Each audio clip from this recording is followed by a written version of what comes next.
Usai diguyur hujan deras disertai angin pada Jumat 9 Juni 2023 dini hari, rumah pasangan lansia di Desa Dukoseti roboh. Alami kekeringan petani bawang merah di Kecamatan Brebes gunakan air limbah untuk sirami tanaman. Uji coba rekayasa lalu lintas di Jalan Kaligawe Kota Semarang telah dimulai.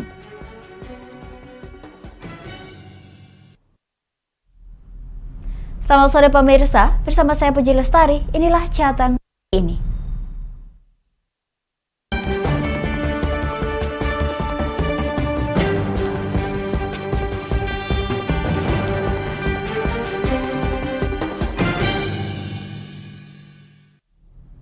Pemirsa, para petani bawang merah di Kecamatan Brebes, Kabupaten Brebes, Jawa Tengah kesulitan mendapatkan air irigasi.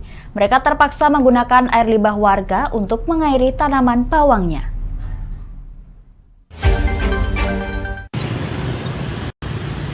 Sejak beberapa pekan lalu, petani di Kecamatan Brebes sudah mulai kesulitan mendapatkan air yang digunakan untuk pertanian mereka. Saluran irigasi yang ada pun sudah tampak kering tanpa air. Satu-satunya sumber air yang ada hanyalah saluran limbah atau comberan yang bersumber dari limbah rumah tangga, tempat cucian motor, mobil, dan lainnya. Kondisi ini berimbas pada tumbuh kembang tanaman petani. Di beberapa lokasi di Kecamatan Brebes, lahan tanaman bawang merah mulai mengering.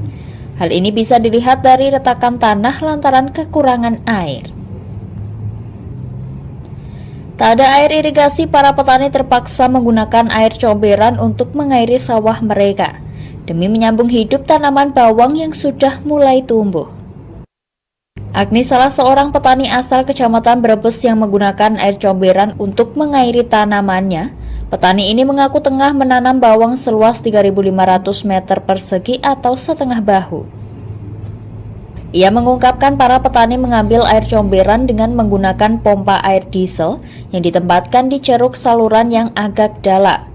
Meski air comberan ini berbau busuk dan berwarna hitam, tidaklah menjadi halangan demi tumbuhnya tanaman bawang milik para petani. Kan kering, sungainya kering, jadi air nggak nyampe ke sawah. Irigasi nggak ada? Irigasi nggak ada, adanya air konsen dari orang comberan, rumahan, ya comberan. Sudah berapa lama air irigasi nggak ngalir? Udah setengah bulan lah. Setengah bulan. Ya. Padahal butuh sampean ya? Butuh. Untuk nanam apa? Butuh. Untuk nanam apa? Untuk nanam bawang. Untuk mengairi sawah agar tetap hidup, perlu penyedot air limbah ini 3 hari sekali. Sedangkan dalam sekali mengairi diperlukan waktu pompa selama 12 jam dan membutuhkan 10 liter BBM. Petani mengakui penggunaan air limbah memang tidak baik untuk tanaman dan dapat menghasilkan bawang yang tidak sehat. Selain ukuran bawang merah lebih kecil, juga rawan terserang hama kutu dan tidak tahan lama. Cucian mobil, rumah tangga, nggak ada sumber dari irigasi murni itu nggak ada. Berarti memang dari air buangan ya? Iya. Terkait keringnya irigasi, Kepala Dinas Pengelolaan Sumber Daya Air dan Tata Ruang Brebes, Abdul Majid, dalam keterangannya menjelaskan aliran irigasi di wilayah Pantura bersumber dari Bendung Notok, yang mana saat ini debit Bendung Notok hanya mencapai 5,5 meter kubik per detik. Pada kondisi normal kurang lebih mencapai 20 hingga 25 meter kubik per detik.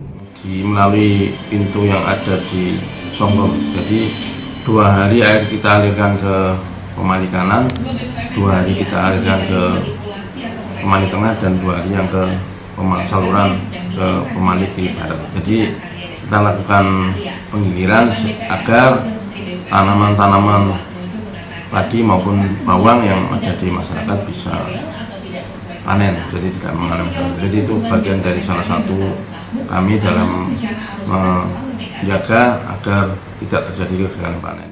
Untuk mengatasi hal tersebut, pihaknya telah melakukan penerapan sistem gilir air setiap 2 hari sekali. Kemudian petani diminta melakukan penghematan air dan mengikuti pola tanam sesuai dengan kondisinya. Selain itu, petugas DPSDATR telah melakukan penyuluhan petani untuk melakukan gilir tanam, agar pada musim kemarau petani menanam tanaman yang tidak banyak membutuhkan air. Dari Brebes, Gus Fadilah, Likar TV melaporkan. Pemirsa, nasib memprihatinkan menimpa rumah milik pasangan lansia di Desa Dukuh Seti, RT 3 RW 2 Kecamatan Dukuh Seti roboh. Usai diguyur hujan deras disertai dengan angin kencang pada Jumat 9 Juni 2023 dini hari.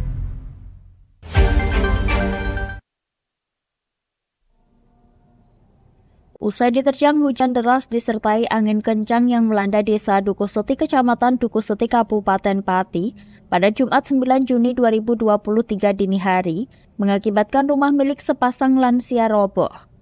Sikap cepat tanggap dilakukan warga desa di bawah koordinasi Pemdes Dukuh Seti, yang langsung membantu membersihkan sisa reruntuhan rumah Yatman dan Sumini, yang dibantu personil dari Koramil dan Polsek Dukuh Seti serta relawan SAR Tunggul Wulu. Kejadian robohnya tempat kediaman Pasutri lansia ini begitu cepat. Dini hari sekira pukul 1 waktu Indonesia Barat, saat tengah turun hujan deras disertai angin, tiba-tiba terdengar suara gemuruh dari belakang rumah.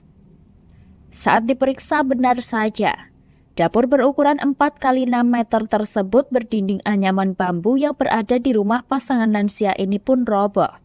Serta genteng rumah utama berukuran 4x4 meter juga runtuh. Dalam kejadian ini beruntung pemilik rumah dapat menyelamatkan diri. Camat Dukuh Seti Agus Sunarko mengapresiasi reaksi cepat untuk membantu warga yang mengalami musibah ini. Pihaknya berjanji akan turut membantu agar rumah Pasutri di Dukuh Seti, Desa Dukuh Seti ini segera dipugar kembali.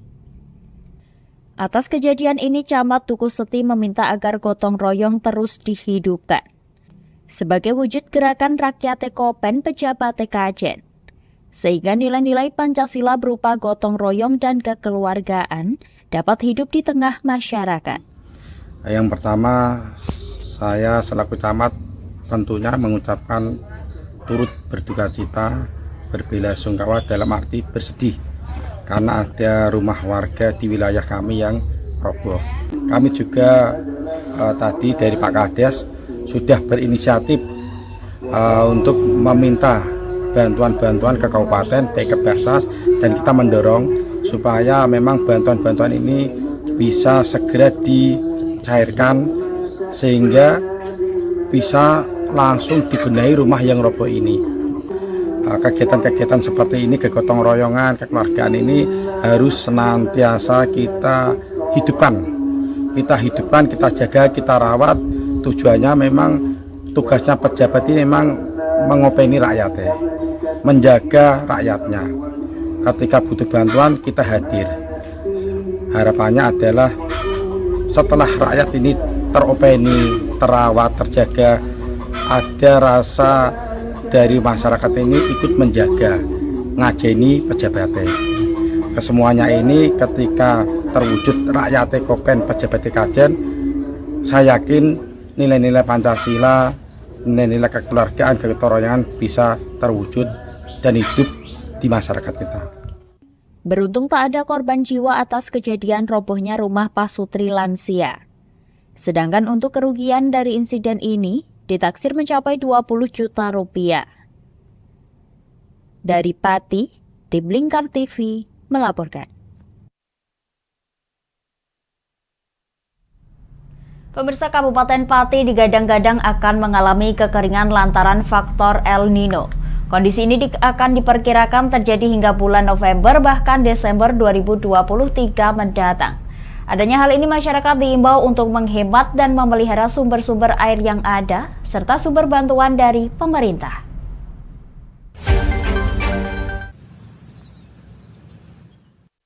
Pasca dihantam banjir, beberapa wilayah di Kabupaten Pati diprediksi akan terancam kekeringan. Kondisi ini diperkirakan terjadi hingga 7 bulan ke depan, yakni hingga bulan Desember. Kondisi ini hampir serupa dengan yang terjadi pada tahun 2019 silam, di mana terdapat 147 desa yang tersebar di 14 kecamatan di Kabupaten Pati yang dilanda kekeringan. Beberapa wilayah tersebut diantaranya di Kecamatan Sukolilo, Kayen, Gabus, Winong, Jaken, Jakenan, Puncak Wangi, bahkan terjadi di Pati Kota. Pada tahun 2019 silam, pasokan air yang diperlukan masyarakat mencapai 1.600 tangki. Pasokan air ini didapat dari bantuan BPBD, CSR, serta masyarakat peduli. Kendati demikian, masyarakat diimbau untuk dapat menghemat air, serta memelihara sumber-sumber air bersih maupun sumur-sumur bantuan dari pemerintah. Ketua Pelaksana Harian Badan Penanggulangan Bencana Daerah Pati, Martinus Budi Prasetya mengungkapkan saat ini daerah yang mengalami kekeringan lebih awal, yakni di Dukuh Kutub Desa Triguno, Kecamatan Puncak Wangi. Pasalnya di wilayah Puncak Wangi merupakan daerah kering, dan masyarakatnya memanfaatkan air tanda hujan untuk kebutuhan sehari-hari. Sehingga ketika hujan tak turun, daerah ini tak mendapat pasokan air. Jadi kondisi kekeringan 2023 ini diprediksi saja atau dimungkinkan itu sama dengan kejadian di tahun 2019 kemarin. Ya. Setelah kita kurang lebih 3 tahun di 2020, 2021, dan 2022 itu fenomenanya itu adalah La Nina, kemarau basah. Nah, ini siklus dan tahun ini diprediksi kemaraunya panjang dan lebih kering. Jadi ini fenomena dari El Nino gitu. Panjang hari itu bisa sampai kira-kira 7 bulan. 7 bulan sampai nanti sekitar November, Desember baru ada hujan. Dalam hal ini pihaknya menambahkan masyarakat Pati tak perlu risau menghadapi kemungkinan kemarau panjang. Dengan adanya kekeringan 2019 silam, menjadikan kesiapan dan kesiagaan lebih dini. Masyarakat pun diimbau dapat mengantisipasi kebakaran hutan dan lahan, serta petani juga diimbau untuk dapat beralih dari tanaman padi ke tanaman yang tahan terhadap kondisi kering dan panas. Tak hanya itu, pihak BPBD nantinya juga siap menyalurkan dropping air di berbagai wilayah di Kabupaten Pati yang terkena kekeringan. Dengan catatan pihak desa dapat menyiapkan wadah sementara, sehingga air dapat terpusat dan tidak tercecer. Dari Pati, Mutia Parasti, Lingkar TV melaporkan.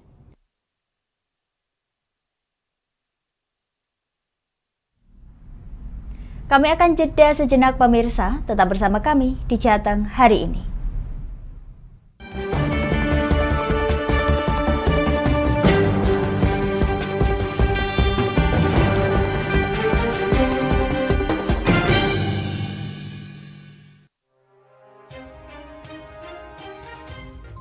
Inilah ketiga anggota komplotan pencuri spesialis pecah kaca mobil setelah melakukan penggelapan 20 sepeda motor dan 2 unit mobil dengan modus retal. Merangkum semua peristiwa sebagai berita yang penuh fakta. Bersama Puji Lestari, saksikan Jateng hari ini setiap Senin hingga Sabtu jam 4 sore hanya di Lingkar TV.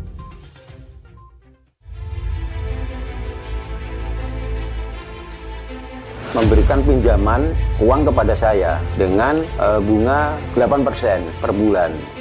Membedah opini narasumber, menggali lebih dalam untuk mendapatkan perspektif baru yang lebih faktual.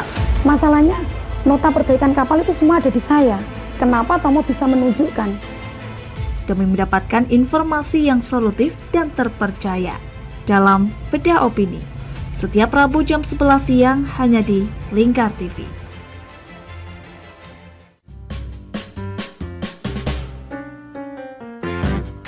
Mari pilih motif batik yang kamu suka di Batik Yuliati Warno. Memproduksi dan menjual batik tulis bakaran khas Pati dengan kualitas yang sangat istimewa.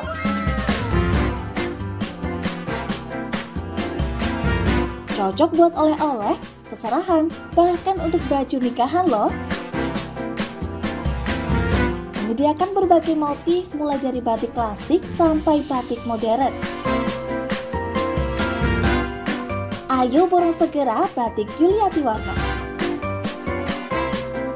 Anda bisa melihat proses produksi batik secara langsung di rumah produksi kami loh. Alamatnya ada di Desa Langenharjo, RT 7 RW 3, Jalan Juwana Tayu, kilometer 3, Kecamatan Juwana, Kabupaten Pati, Jawa Tengah.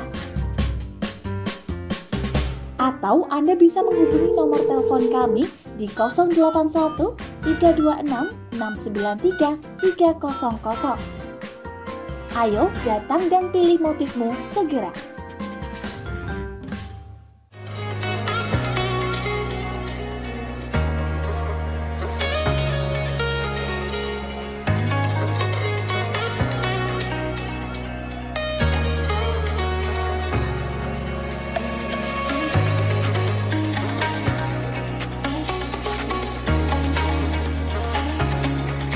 Hatta Kastor Pati, surganya alat tulis dan perlengkapan sekolah serta kantor. Mau cari buku? Ada. Mau cari alat tulis? Ada dong pastinya. Atau mau cari tas? Juga ada. Semuanya lengkap di Hatta Kastor Pati. Kami siap melayani Anda dengan sepenuh hati.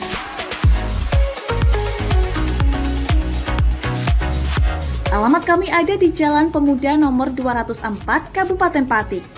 Buka dari jam 8 pagi sampai jam setengah 9 malam. Anda mau cari kami di e-commerce? Juga tersedia. Atau Anda bisa mengunjungi Instagram dan TikTok kami di @hataka.official.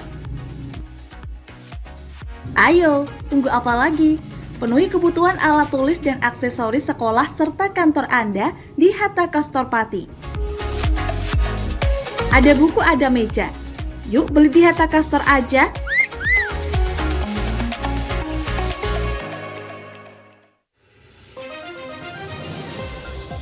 Modus kedua pelaku ini berpura-pura kehabisan bahan bakar kendaraan. Setelah pelaku dibantu, mereka kemudian melakukan kekerasan dan mengambil paksa sepeda motor korban. Saat tiba di lapangan terbang Okbab, rombongan langsung dihadang 5 orang yang mengaku sebagai anggota KKB. Yakni melakukan bujuk rayu kepada korban yang merupakan santriwati pada momen kegiatan belajar mengajar khusus.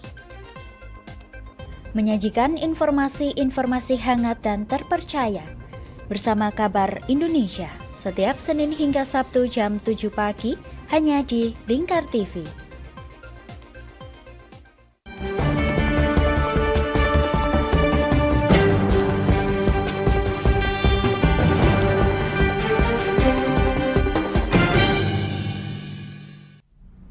Anda masih menyaksikan Jateng hari ini pemirsa. Klub kebanggaan warga Pati gaungkan kesiapan jelang Liga 2. Sebanyak 20-an pemain mengikuti trial di lapangan Desa Sukoharjo yang dipimpin oleh Coach Zanal Mustafa serta dihadiri CEO Persipa Joni Kurnianto.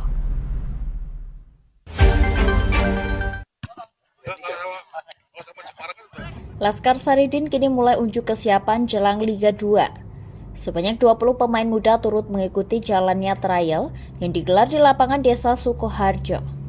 Para pemain pun tak hanya berasal dari wilayah Pati, namun dari Yogyakarta, Tegal, Semarang, dan Ungaran. Kendati demikian, trial ini akan dilanjutkan hari ini yang berlokasi di Stadion Joyokusumo Pati. Total jumlah pemain yang mengikuti trial hari pertama dan kedua yakni 40 orang. Dengan adanya trial ini, para pemain diharapkan dapat menampilkan performa sebaik mungkin. CEO Persipa Joni Kurnianto yang turut hadir dalam trial ini mengungkapkan, para pemain muda ini diharapkan dapat menunjukkan performa terbaik sehingga dapat lolos. Pihaknya pun hingga kini masih mencari bibit-bibit lokal dan tak menutup kemungkinan adanya pemain asing untuk berlaga di Liga 2. Tak hanya itu, pihaknya kini mengaku masih memfokuskan pada pembenahan manajemen guna menciptakan situasi dan kondisi yang mulus tanpa hambatan saat menghadapi Liga 2. Trial hari pertama ini mungkin baru sedikit ya, padahal memang mungkin sekitar 20 anak. Dan ini memang masih pertama karena memang fokus kita Persipa, kita benahi manajemen, kemudian kita kemudian kita ada presiden Persipa di Persipa Pati. Kita benahi semua, baik yang di luar maupun di dalam. Dan kita ingin besok ke depan ini biar betul-betul siap untuk menghadapi Liga. Pihaknya pun turut menjalin komunikasi dengan para owner di Liga 2 sebagai upaya untuk unjuk kesiapan menyambut Liga 2. Hal ini ia lakukan lantaran PSSI belum memberikan penekanan secara pasti, melainkan hanya berupa draft. Dari Pati Mutia Parasti, Lingkar TV melaporkan.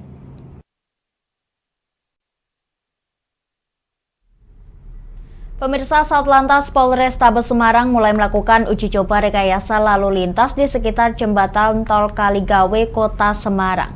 Rekayasa ini dilakukan guna mendukung rencana peninggian jembatan Tol Kaligawe yang merupakan serangkaian proyek pembangunan jalan tol Semarang-Demak.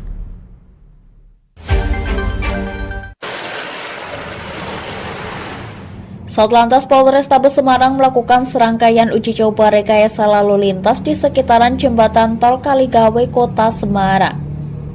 Rekayasa ini diterapkan guna mendukung serangkaian proyek pembangunan jalan tol Semarang-Demak, salah satunya peninggian jembatan Tol Kaligawe Semarang.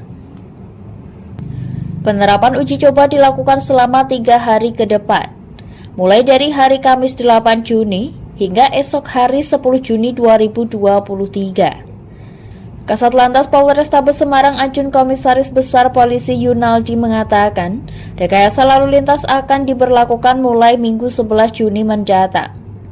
Rekayasa lalu lintas ini dilakukan antara lain mengalihkan seluruh kendaraan dari arah timur atau Demak yang menuju Kota Semarang untuk masuk ke dalam jalur tol. Kemudian diarahkan untuk berputar arah kembali ke jalur utama. Baliknya dari tol juga ke arah Pasar Johar ke Parang ke pelabuhan tidak ada masalah, tinggal lurus. Demikian rekayasa kita uji coba selama 3 hari, tanggal 8, tanggal 10. Kalau ini lancar, skenario yang kita rencanakan ini bersama instansi terkait, nanti mungkin hari tanggal 11 proyek ini langsung dikerjakan. Sementara itu, manajer proyek tol Semarang-Demak paket 1 APT Hutama Karya Adi Setiawan mengatakan jembatan tol Kaligawe akan dinaikkan sekitar 2 meter, sedangkan lantainya ditinggikan sekitar 1 meter. Targetnya adalah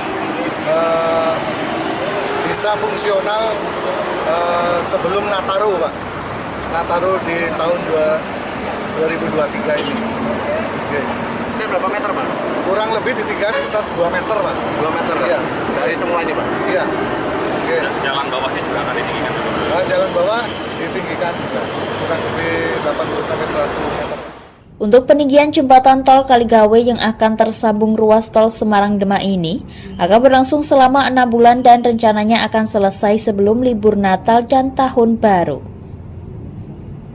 Selama proses peninggian jembatan akan berpengaruh pada ketersendatan arus lalu lintas di sekitar Kaligawe.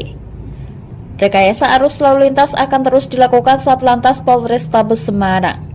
Bagi pengguna jalan dihimbau untuk mencari jalur alternatif untuk menghindari jalur Kaligawe. Dari Semarang, Henufan, Lingkar TV melaporkan.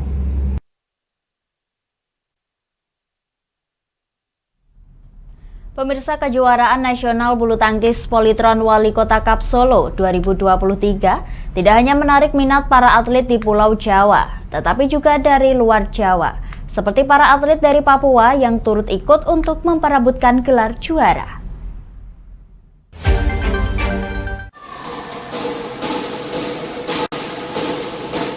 Sebanyak 16 atlet asal Papua terbang ke Solo untuk mengikuti turnamen bulu tangkis yang memperebutkan total hadiah hingga di atas 600 juta rupiah.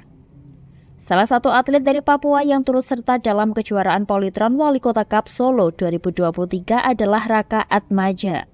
Atlet bulu tangkis ini turun pada kejuaraan kali ini untuk turut serta memperebutkan gelar juara Polytron Wali Kota Cup Solo 2023. Ia merupakan salah satu dari 16 atlet Papua yang terbang ke Solo untuk mengikuti kejuaraan bulu tangkis yang disokong Bakti Olahraga Jarum Foundation. Banyak. Dari klub apa? Aksis, Jarum. Udah turnamen sebelumnya sudah pernah meraih juara gitu, Dek? Pernah. Sebagai apa? Dalam kejuaraan apa? Di Papua. Di Papua ya. Ketua Mandala Badminton Club Jayapura Peter Kainama mengaku sengaja mengirim para atletnya untuk mengikuti turnamen bulu tangkis yang digelar di Pulau Jawa. Keputusan tersebut merupakan strategi dari klub untuk mendongkrak para atlet asal bumi Cendrawasih. Salah satunya dengan mengirimkan para atletnya mengikuti Politran Wali Kota Cup Solo 2023. Dengan tujuan yang mulia untuk mengembangkan para atlet, Peter mengungkapkan pihak manajemen memutuskan untuk kerjasama dengan klub yang ada di Jawa, dengan tujuan agar kemampuan para atlet Papua dapat berkembang dengan pesat. Peter pun mengapresiasi penyelenggaraan Politron Wali Kota Cup Solo 2023. Pasalnya kejuaraan dengan total hadiah lebih dari 600 juta ini diikuti tak kurang dari 1.284 atlet dari 225 klub yang datang dari berbagai penjuru tanah air. Kami datang ke sini mengikuti kejuaraan Politron Wali Kota Cup. Di Solo ini kami bawa 16 atlet, dan memang 16 atlet kami ini sudah tinggal di Solo. Jadi kami bekerja sama dengan Mas Ipung dan juga Mbak Fani sebagai tim pelatih di sini. Sudah 2 bulan mereka ada di Solo. Mereka latihan, termasuk salah satunya adalah Raka.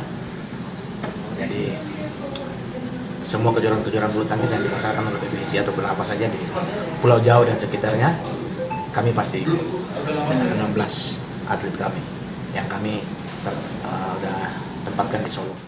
Tak hanya itu, kejuaraan ini terdaftar sebagai kejuaraan swasta nasional dalam kalender PBSI, sehingga para atlet yang juara akan mendapatkan ranking poin nasional. Dari Solo, Raditya Hirmansyah, Lingkar TV, melaporkan. Pemirsa, mendengar nama Kartini memang sangat identik dalam memperjuangkan emansipasi wanita. Di Kabupaten Rembang, Jawa Tengah ada museum yang diberi nama Museum Kartini yang didirikan untuk mengenang sosok Kartini. Tempat yang dijadikan sebagai museum ini merupakan rumah asli Kartini. Seperti apa Museum Pahlawan Nasional ini? Berikut liputannya untuk Anda.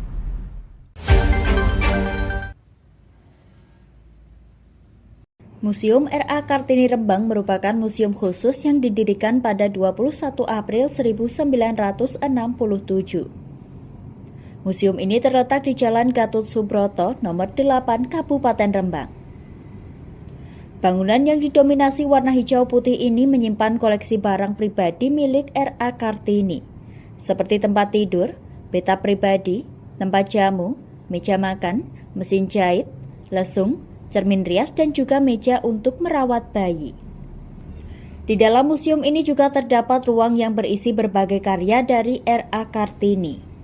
Di antaranya adalah buku Habis Gelap Terbitlah Terang, tulisan tangan surat-surat R.A. Kartini yang dikirim ke teman-temannya di luar negeri, dan lukisan karyanya serta foto-foto dirinya beserta keluarga semasa ia hidup. Selain itu, museum ini juga memiliki koleksi unggulan, yaitu tulisan Kartini Kongso Adu Jago. Meski terlahir di Kabupaten Jepara, tetapi Kartini lebih banyak berkiprah di Kabupaten Rembang sejak dipersunting oleh Bupati Rembang, Raden Adipati Aryo Singgih Joyo Diningrat. Ratna Diah Raditiyawati selaku kurator museum dan manajerial museum mengatakan, R.A. Kartini dahulu selain mengajar akademik, beliau juga mengajar kewirausahaan, seperti membuat batik. Bahkan R.A. Kartini pernah mengirimkan batik ke Eropa dan menjadi pelopor ekonomi kreatif. Juga sebuah strategi marketing dari seorang Kartini yang menurut saya beliau itu adalah seorang pelopor ekonomi kreatif. Tahu tentang Kartini itu bukan hanya seorang kiprah seorang pahlawan emansipasi, tapi beliau juga berkiprah sebagai seorang seorang pendidik. Nah, itulah yang menjadi sebuah cita-cita museum. Jadi museum bukan hanya dikunjungi untuk melihat karyanya beliau, tetapi sebagai pengunjung kita bisa mensuri tauladani seorang Kartini yang punya pemikiran jauh 100 tahun ke depan. Museum yang digadang-gadang sebagai pusat informasi kebudayaan di Kabupaten Rembang ini nantinya diharapkan dapat menjadi sumber informasi sejarah, nilai-nilai perjuangan R.A. Kartini, serta dapat menunjang pendidikan dan rekreasi. Dari Rembang, Vicky Rio, Lingkar TV melaporkan. Demikian Jateng hari ini, saya Puji Lestari dan seluruh kru yang bertugas mengucapkan terima kasih atas kebersamaan Anda. Selamat sore dan sampai jumpa.